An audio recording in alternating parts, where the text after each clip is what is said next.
Then we go on to micturition. Now we start in micturition, and on the onset, we need to be clear that when we are talking of medicine and physiology, we need to make a distinction between the layman's term, which is urination or voiding, and the micturition. Okay, so let me just say it in simple terms. Micturition is all that background, backstage. Uh, uh, how do I put it? Rehearsal of contractions, or a continuous process of volume being added into bladder, and that triggering a micturition reflex, which I mentioned here as progressive filling of the bladder.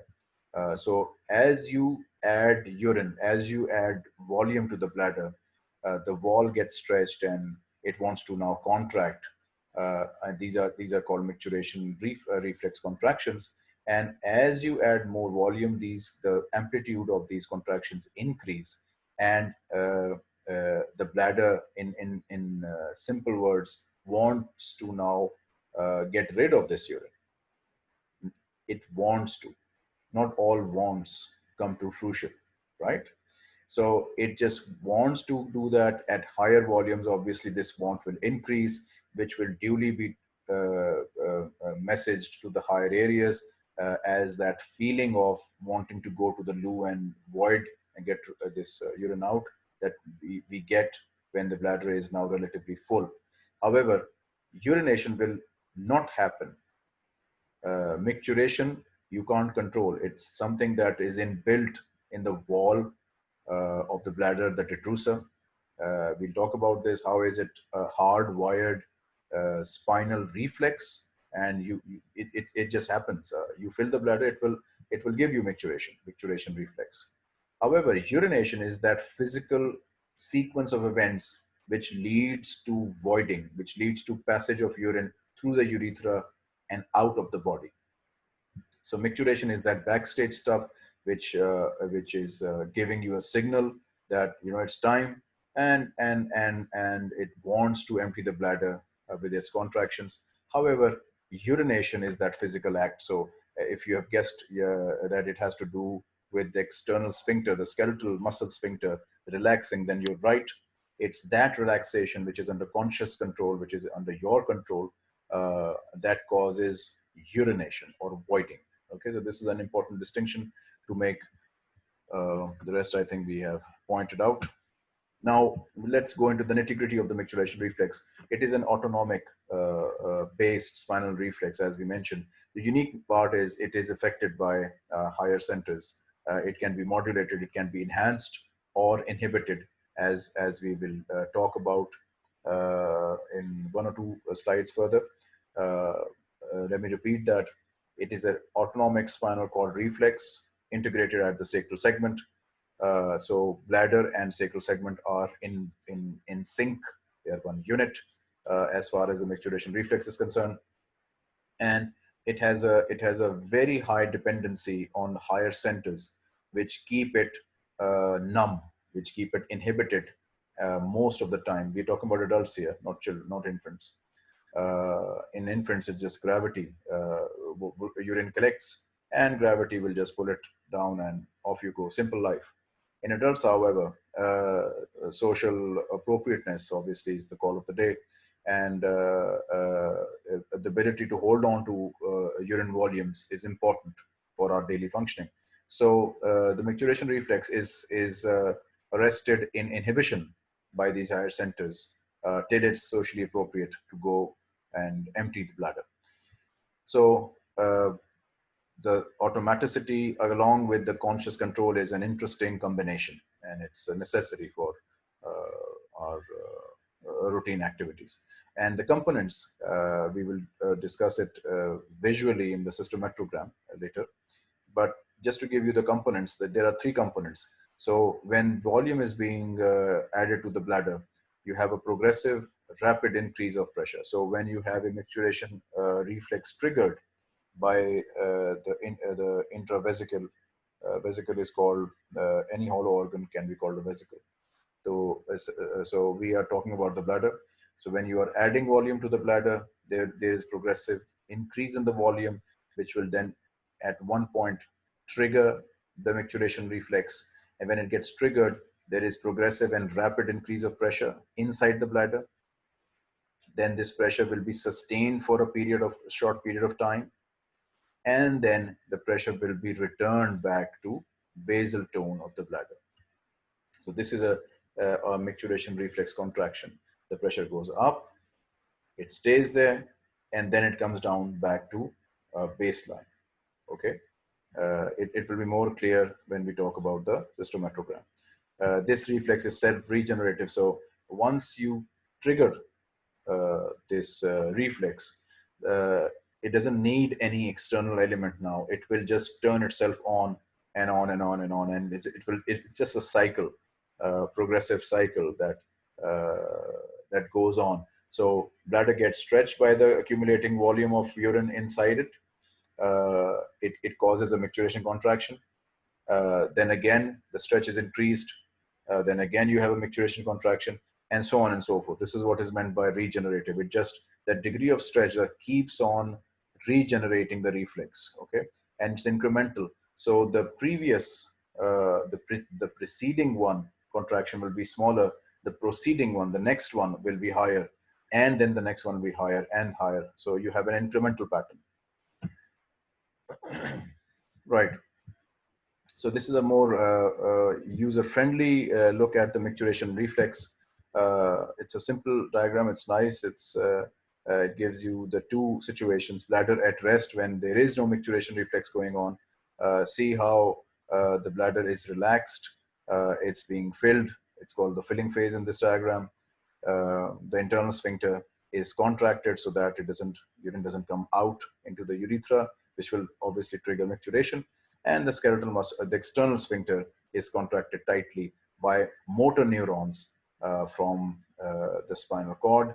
This is the pudendal nerve, and this is under direct control of the higher CNS areas.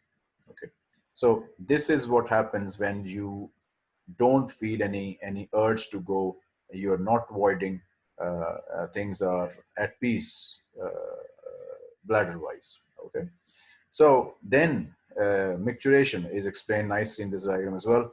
You have a full bladder, much more fuller than it was here. The stretch receptors have been stretched. This sensory information, as mentioned, part of the pelvic nerves. So basically pelvic nerves has both fibers: sensory, i.e. afferents, and motor efferents, the parasympathetic ones, which I mentioned earlier.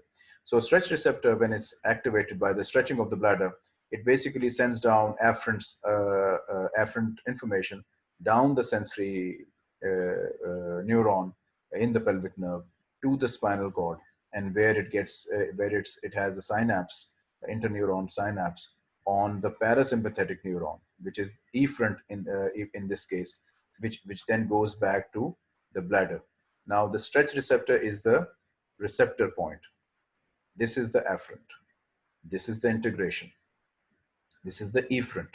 And the effector organ in this situation is the detrusor muscle, which contracts. What I've just explained to you right here is the reflex arc. This reflex arc will come in very handy when at the end of this lecture, we'll be discussing the clinical scenarios. Okay.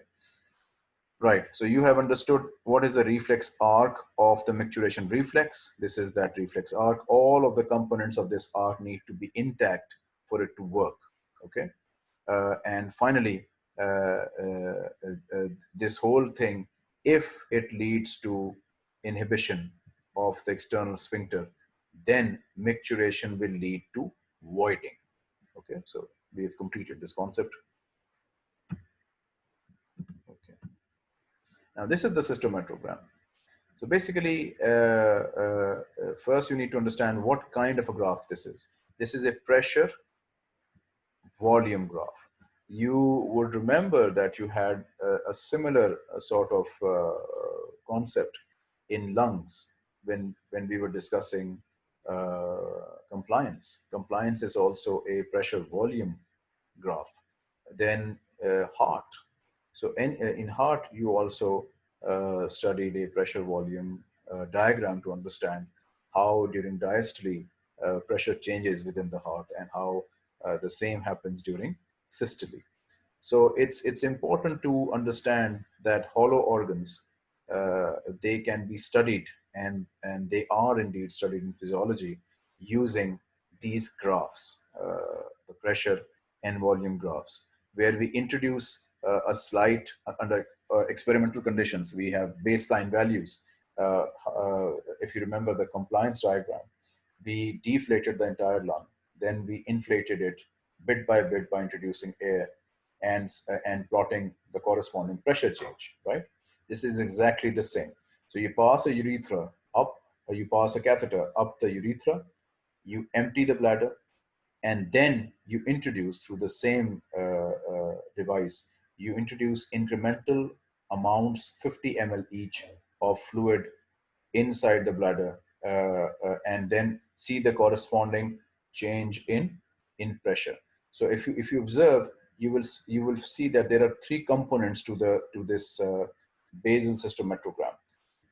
One is this bit here, the initial bit where the increase in volume led to some increase in the inside pressure. Then you have a sustained introduction of volume with little change in pressure. And then around this point here, rather 300 and above, you have any change in volume will have corresponding increase in pressure. So the curve starts to go up, okay? If you just concentrate on the thick red line, I've just explained to you the three components. This is one component, which is a increase is a direct proportion between volume and pressure. Then you have a flat area where volume is being accumulated. So this is basically where the initial part is, where the bladder is completely deflated, and you have just introduced some volume in it. So that will register as an increased pressure. However, since the detrusor is arranged in such a brilliant manner that it rearranges itself without much increase in the pressure on the wall of the bladder, as explained earlier, you will soon enter a phase of flatness on the volume curve. This is where detrusor's architecture is allowing fluid to accumulate in the bladder, however, not at the expense of too much pressure. It's only after an optimal we are now nearing the bladder capacity, which is around 500 ml really. It's around 300 where the bladder wall is now taut. It has enough volume. It's now taut. And now when you add more volume, and if you don't void, then you're adding more volume. Now it will register an equivalent increase in the pressure as you increase the volume. Okay, so this is where the direct proportion or more direct proportion takes place between volume and pressure. And beyond 400, you're really asking for it. This is really steep and it goes up. Okay, so having done this, what are these dotted lines? Okay, you probably guessed it right. These, and it's written there as well, micturition contractions. So around 150, 100 to 150, things are under control. No excitement, and nothing much is happening really. But beyond 150, when you go beyond 150 ml approximately, you stretch the bladder in an enough manner that it will trigger the aforementioned micturition reflex. So before 150 ml, you won't feel the urge to do anything. But beyond 150, you will feel that slight funny feeling that, something is happening down there, right? So beyond 150, what happens is basically the stretch on the detrusor comes up to an extent that it triggers the reflex, the micturition reflex, which then is basically sudden going up of pressure, sustain, and then dropping back to baseline. And we talked about it, that it's incremental, and it's self-regenerative, and it's incremental. So once you have triggered it and you haven't emptied the bladder, the second contraction will be higher, the next one will be higher, the next one will be even higher, and you can see that it just goes on and on. Beyond 400, it's actually painful as well to keep the bladder full And on top of that, you are having all sorts of strong micturition contractions on a full bladder. Okay, so it is painful if you don't void it, uh, and you keep on going to the maximum around 500 ml volume. It is associated with pain, and if memory serves me right, that pain is transmitted through the sympathetic. So you may want to add that third bit to the sympathetic functionality. So these are the micturition contractions which get triggered after 150 ml of the intrabladder volume, and the pattern is very clear. This is micturition reflex for you, the self-regenerative incremental in pattern. This diagram is basically used clinically to study the pressure volume relationship in your patients of various kinds, and the shape of the diagram shows the internal working of the bladder and the micturition reflex, which indirectly shows you the circuit uh, integrity of the reflex. So whether the connections are working fine or not, you can just plot this diagram and see how different it is from the normal diagram. And you infer all sorts of information, valuable information on your patient. Okay, this is that same diagram which we showed you in the functional anatomy part, but this is now the fuller diagram, and it basically I wanted to show you uh, the whole facilitation and inhibition side of the brain, and how it really dominates the bladder and the micturition reflex. So basically, it's described that it's a learned reflex in adults, not in infants. Infants is just gravity-based voiding of the urine.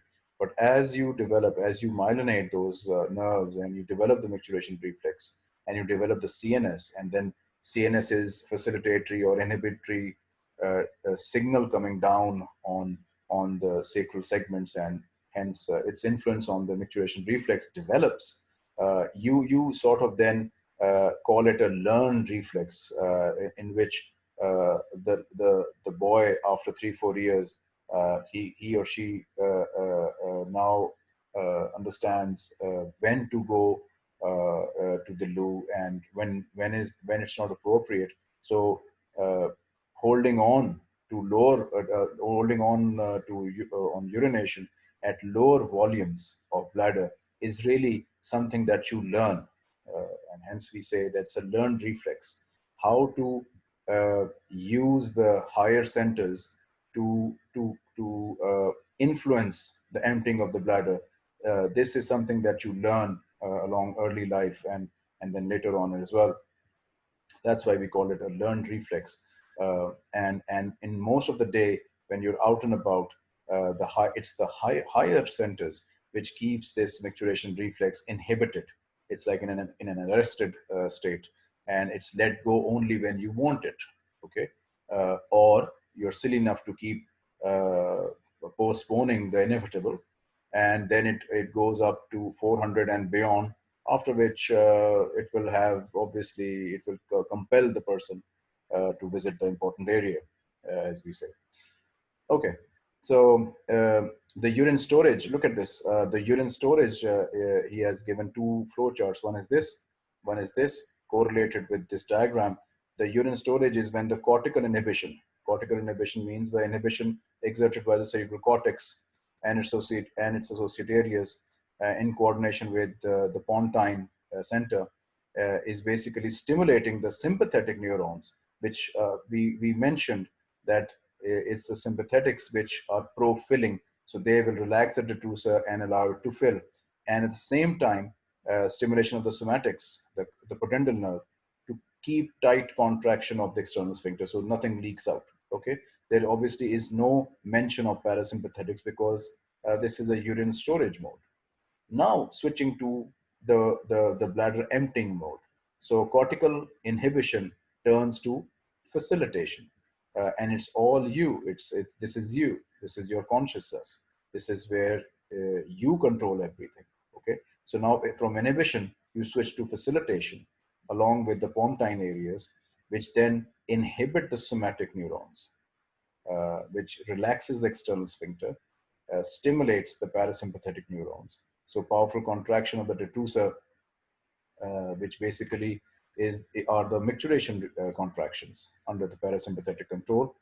They are then allowed to quote unquote express themselves. Okay, since the external sphincter is now relaxed, contraction of micturition contraction and the detrusor will cause urine to flow out, which is called voiding of urine. Okay, so this is a nice diagram which gives you the overall functionality of how the whole circuit upstairs, quote unquote, affects downstairs. Okay, and you can start imagining that if you were to lose uh, any lesion which is above the sacrum, so if you have a clean cut of spinal cord in an injury which cuts off the spinal cord into two, the sacral segment and the lumbar segment are now separate. The sacral segment is basically independent of any down flowing signals from the higher centers.